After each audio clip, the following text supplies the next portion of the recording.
Hey guys good morning. म फुपूको घर आएको थिएँ आज बिहान। अनि बिहान के गरम भयो। अनि फेरि एउटा भिडियो बनाऊँ नि त भनेर आएको। कस्तो राम्रो छ। म त यता आएको नि है 18-19 वर्षपछि आएको होला यता। त्यसैले अनि यता गाउँ आउँदाखेरि कस्तो पुरानो पहिलाको याद आउन थालिहाल्यो। अनि गाइस देख्न सक्नुहुनेछ कस्तो रमाइलो। अनि गाइस फुपू र भाउजू खाना पकाउन थालिहाल्नु भयो छिटो। अनि मैले पनि हेल्प गरिदिउँ भनेको, नाइ नानु तिमीले पर्दैन म गरिहाल्छु भन्नुभयो। अनि उता गर्दै हुनुहुन्छ। अनि देख्न सक्नुहुनेछ यतातिर खसीहरू बाख्राहरू छन्। अनि गाइस देख्न सक्नुहुनेछ कस्तो रमाइलो छ यतातिर। अनि म उता साइडमा हेर्नु मेरो दाइ छ त्यहाँ। मेरो दाइलाई पनि याद आइरह होला पहिलाको कुराहरू, पुरानो कुराहरू। अघिदेखि चलाउँदै बसिरहेछ, उतैतिर चलाउँदै बसिरहेछ। के गरम भइरहेछ होला। अनि मैले सोधेँ त्यहाँ फुपूको घरमा रमाइलो भइरहेछ कि कस्तो झ्याउ लागिरहेछ भनेको।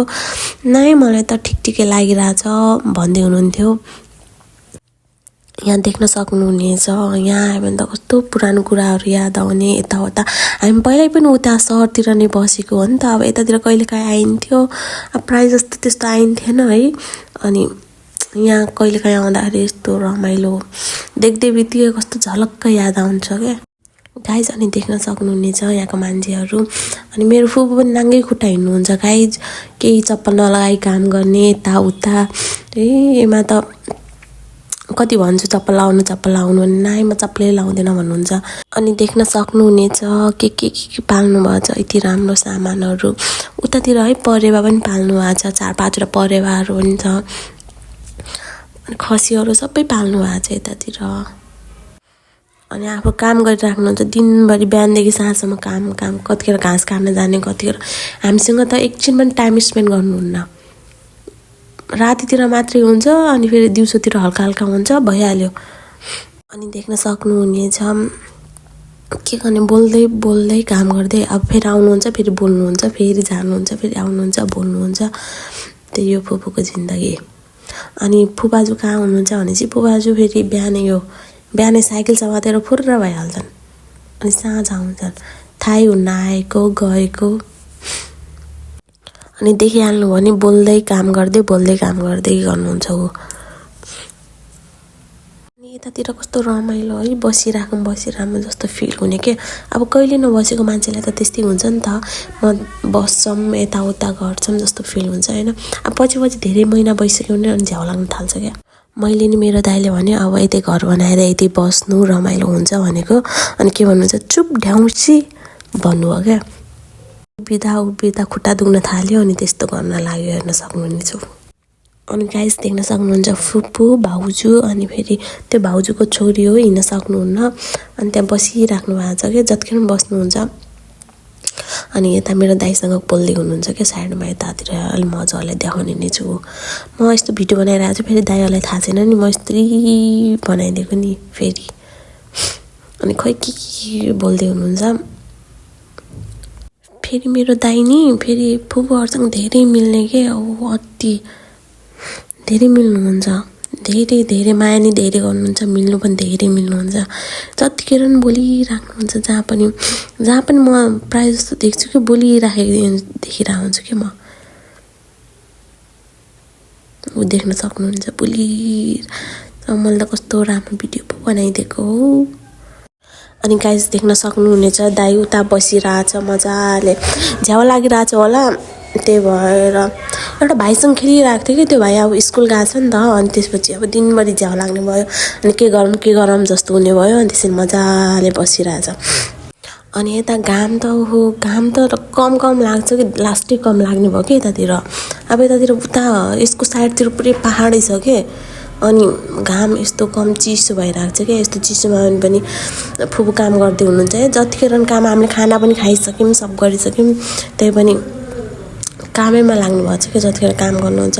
अनि खाना त अब नुहाइ गरेर पछि खानु। अनि हामीले भन्यौँ फुपू आज हामी जाने हो जसरी नि भन्यो। अनि फुपूले भन्नुभयो आज बस भोलि पर्सि जानु भन्ने। नै आज जाने भन्यो। त्यसपछि ल भने गएर खेत गएर त्यो आलु निकाल्नु भयो, खेतको आलु। अनि आलु लगेर जानु। अनि फुपूले भन्नुभयो जाऊ घुमेर आऊ भनेर। अनि म र बहिनी गए घुम्न। अनि घुम्न जाँदाखेरि है भान्टाहरू पनि फलिरहेको थियो। अनि भान्टाहरू पनि कति धेरै टिप्यौँ अनि फेरि लगेर गएँ। अनि उतातिर है कति धेरै यो सबै फुपूको जग्गा हो, जति हजुरलाई देखाएको छु नि सबै हो। एउटा बहिनीसँग गएको थिएँ, त्यही बहिनीले देखाइदियो यस्तो उस्तो भनेर।